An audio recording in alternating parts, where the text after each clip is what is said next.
कैसा लगे आपको जब आप मर के फिर से ज़िंदा हो जाएं, लेकिन एक सुपर ह्यूमन स्ट्रेंथ और एबिलिटीज़ के साथ। ब्लडशॉट मूवी इसी पे बेस्ड है, जहाँ पे रे गैरिसन एक एक्स यूएस मिलिट्री पर्सनल मर के ज़िंदा होता है सुपर ह्यूमन एबिलिटीज़ के साथ। एक्सप्लेन मूवी इन हिंदी में आप देख रहे हैं ब्लडशॉट मूवी का एक्सप्लेनेशन।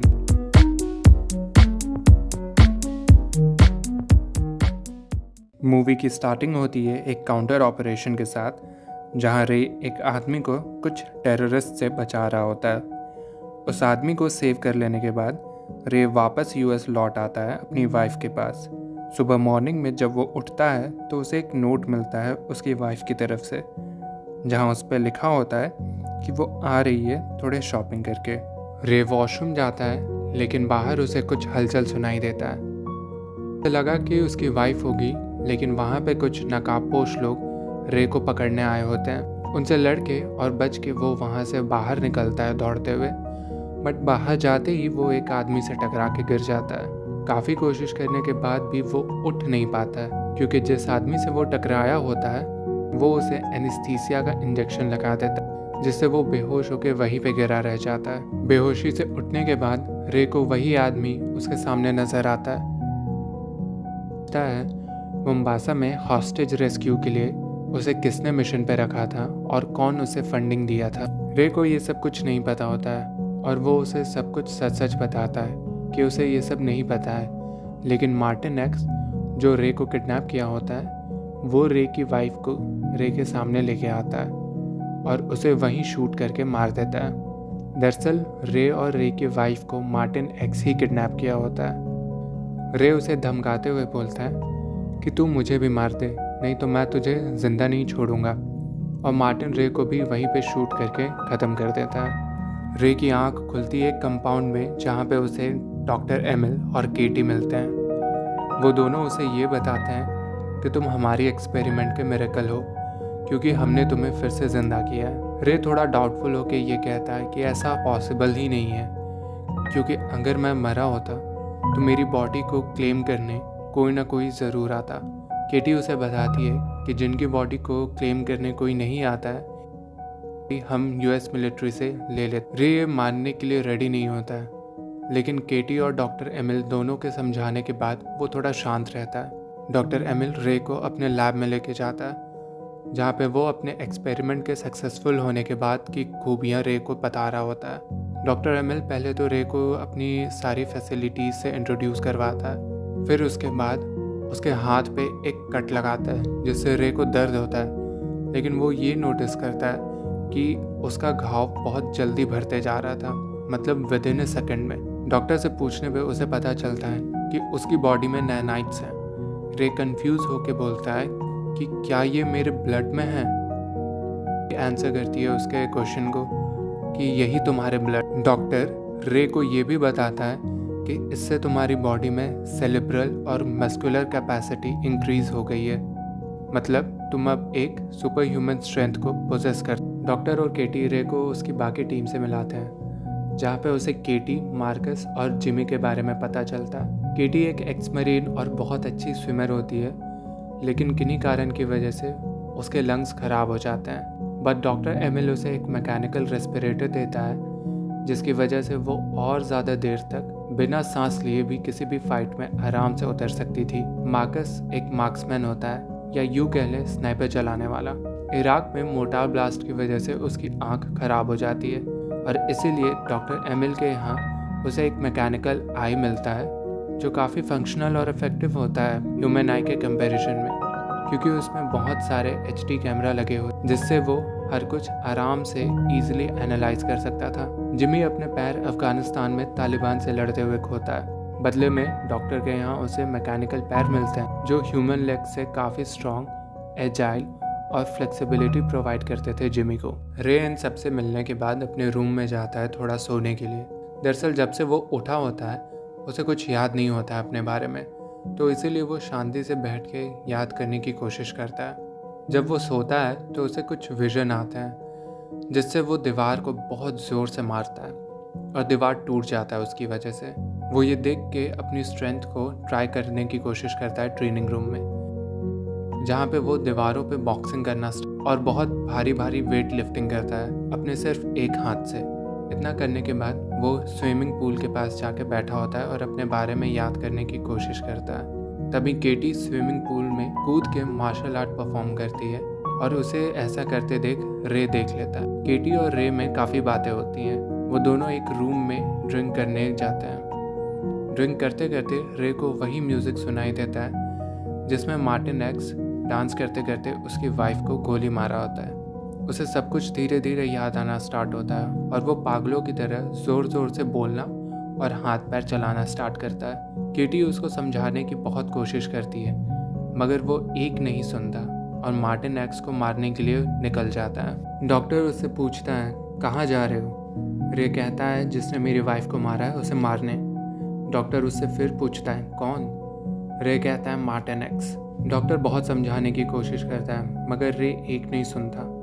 डॉक्टर केटी, मार्कस और जिमी को उसके पीछे भेजता है लेकिन रे इतने में डॉक्टर के यहाँ से सैटेलाइट स्कैन करके ये पता कर लेता है कि मार्टिन एक्स कहाँ पे है प्रेजेंट में। बात यह है कि जो नैनाइट्स रे के अंदर होते हैं वो ना ही उसे सुपर ह्यूमन स्ट्रेंथ प्रोवाइड करते थे बल्कि उसे टेक्निकली बहुत एडवांटेज भी देते थे, जैसे सिस्टम हैक करना, किसी भी चीज़ को विद इन 1 मिनट में सीख लेना, सैटेलाइट हैक करना वगैरह।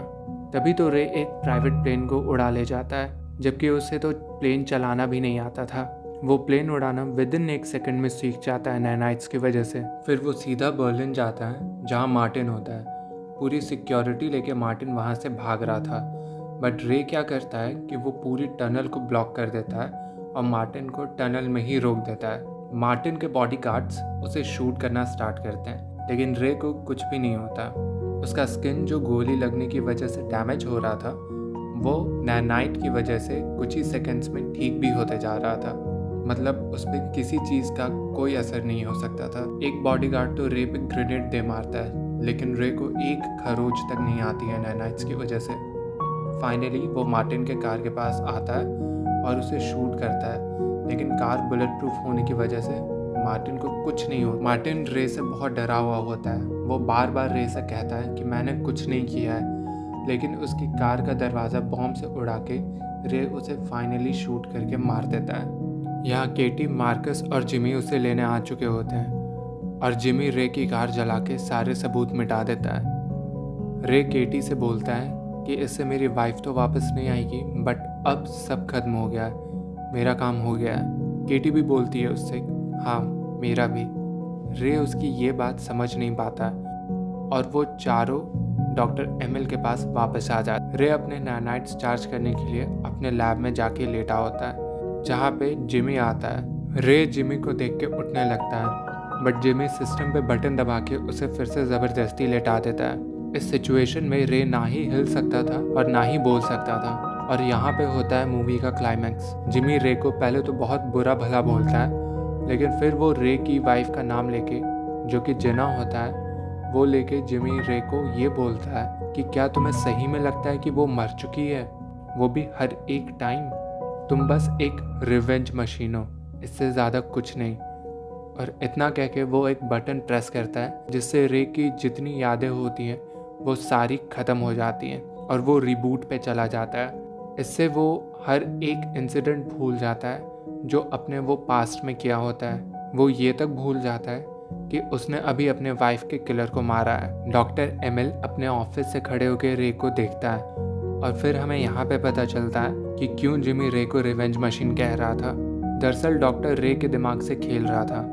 वो रे के दिमाग में वही चीज़ें डालता था जो वो खुद चाहे। यहाँ पे पता लगता है कि जो भी चीज़ें रे अपने पास्ट में किया होता है, जैसे मोम्बासा में हॉस्टेज रेस्क्यू करना, अपनी वाइफ जेना के पास आना, जेना के साथ टाइम स्पेंड करना, यहाँ तक कि कौन उसकी वाइफ को और उसको मारा होता है।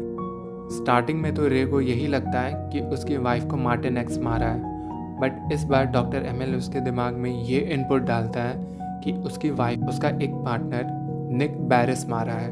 डॉक्टर बहुत होशियारी के साथ उन सबको मार रहा होता है जो उसके काम के बीच में आते हैं, जो उसे ये सब चीज़ करने से रोकते थे। वो उन सारे लोगों का फेस का सिमुलेशन बना के रे के दिमाग में डाल देता था जिससे हर बार उसे ये लगता था कि जिना को वही बंदा मार रहा होता। केटी आके डॉक्टर को बोलती है कि अब बस बहुत हो गया, अब रे का इस्तेमाल करना बंद करना चाहिए। डॉक्टर एमएल बोलता है उसे कि ये लास्ट टाइम है, इसके बाद ऐसा कुछ नहीं होने वाला, और केटी उस टाइम तक के लिए चुप हो जाती है। वो लोग फिर से रेडी हो जाते हैं रे के लिए कि वो उसे सब कुछ पहले जैसा बताया सबसे फिर से इंट्रोड्यूस करवाया जाए और फिर से उसे बैरिस को मारने के लिए रेडी किया जाए। होता भी यही है, रे फिर से उठता है, उसे केटी और डॉक्टर मिलते हैं। वो लोग उसे फिर से यही सब चीज़ें वापस बताते हैं कि तुम्हारे अंदर नाइट्स हैं, हमारे एक्सपेरिमेंट हो वगैरह वगैरह।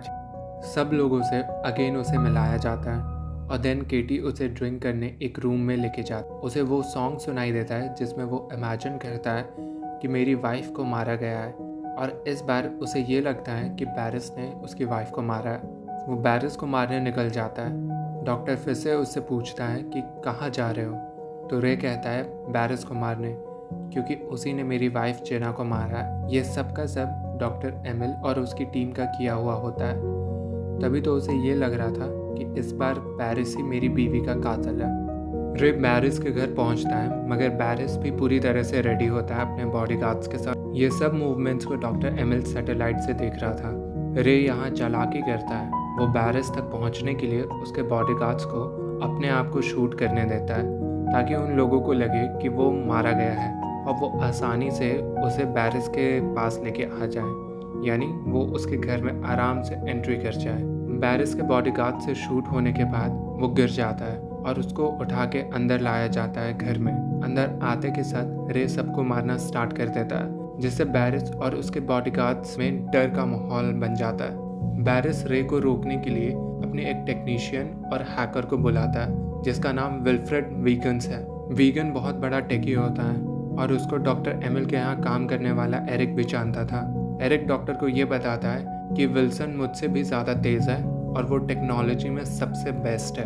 वीगन के बनाए हुए एक ईएमपी डिवाइस को बैरिस रे पे यूज़ करने वाला होता है। ईएमपी का मतलब होता है इलेक्ट्रोमैग्नेटिक पल्स, जिससे अगर उसे यूज़ किया जाए तो पूरे इलाके की जो भी इलेक्ट्रॉनिक से चलने वाली डिवाइस है वो बंद हो जाएगी। रे के अंदर जो नैनाइट्स होते हैं वो भी इलेक्ट्रिकली ही चलते थे, और इसीलिए अगर उसे यानी ईएमपी को यूज़ किया जाए तो रे बेहोश होकर गिर जाएगा, फिर उसको मारना बहुत आसान होगा। लेकिन बैरिस के यूज़ करने से पहले रे उस तक पहुंच जाता है और उसे गोली मार के जान से मार देता है। बैरिस को मरते ही ईएमपी डिवाइस ऑन हो जाता है, जिससे रे बेहोश होकर वहीं गिर जाता है और पूरे इलाके की बिजली भी चली जाती है। डॉक्टर एमिल और उसकी टीम का कनेक्शन भी टूट जाता है रे से। डॉक्टर एमिल और उसकी टीम कनेक्शन फिर से रीस्टैब्लिश करने की कोशिश करते हैं, मगर कुछ भी नहीं होता है। रे की आँख जब खुलती है तो वो वीगन को अपने सामने देखता है। वीगन उसे बताता है कि वो ईएमपी मैंने स्टार्ट किया था, क्योंकि एक बार तुम बैरिस को मार देते तो मैं आज़ाद हो जाता। दरअसल बैरिस ने वीगन को ज़बरदस्ती अपने पास रखा होता है। वीगन रे को ये भी बताता है कि डॉक्टर तुम्हारा यूज़ कर रहा है और कैसे उसने अपने रास्ते में आने वाले हर एक इंसान को तुमसे मरवाया है, बार बार तुम्हारी वाइफ का यूज़ कर करके। अपने आप से पूछो कि क्या वो सही में मर गई है। रे को धीरे धीरे सब पास्ट की बातें याद आनी शुरू हो जाती है। वो एक पुराने ज़माने की कार उठा के हर चीज़ का पता करने चल देता है। साथ ही साथ रे वीगन्स को ये भी बोलता है कि नैनाइट्स का एक्सेस वो हैक करके रे को दे दे। वो जिया से मिलने जाता है, जो लंदन में ही होती है। जिया के घर पहुंचते ही रे बेल रिंग करता है और अपने सामने जिया को देखता है। जिया को देख के रे कहता है मैं घर आ गया, मगर जिया उससे बोलती है कि मैं बार बार घर आने के लिए नहीं, घर पे रहने के लिए ही बोलती थी। रे उसकी बात समझ नहीं पाता है और तभी जिया की बेटी पीछे से आवाज़ लगाती है। तब रे को सब कुछ समझ में आ जाता है। असल में रे और जिया का ब्रेकअप हो चुका था 5 साल पहले ही, और अब जिया किसी और इंसान के साथ होती है, जिससे उसे एक बेटी थी। जिया रे से पूछती है कि तुम्हें हुआ क्या है, तुम्हें कुछ याद क्यों नहीं है। तब तक फिर एक बार और जिया की बेटी उसे बुलाती है और इसी बीच रे वहाँ से बिना कुछ बोले चला जाता है। डॉक्टर एमिल पहले से रे पे पूरी नज़र रख रहा था और अब वो मार्कस और जिमी को रे को पकड़ने के लिए भेजता है। मार्कस और जिमी रे को पकड़ने के लिए निकल जाते हैं। इधर डॉक्टर केटी को वीगन्स को पकड़ने के लिए बोलता है। डॉक्टर केटी का ऑक्सीजन रेस्पिरेटर ऑफ करके उसे धमकाता है कि अगर वो उसकी बात नहीं मानी तो केटी को अपनी जान से हाथ धोना पड़ेगा। रेस्पिरेटर ऑफ होने की वजह से केटी का दम घुट रहा होता है, जिस पे वो वीगन्स को पकड़ने के लिए मान जाती है। मार्कस और जिमी रे को पकड़ने आते हैं और वो तीनों के बीच बहुत अच्छी फाइट होती है।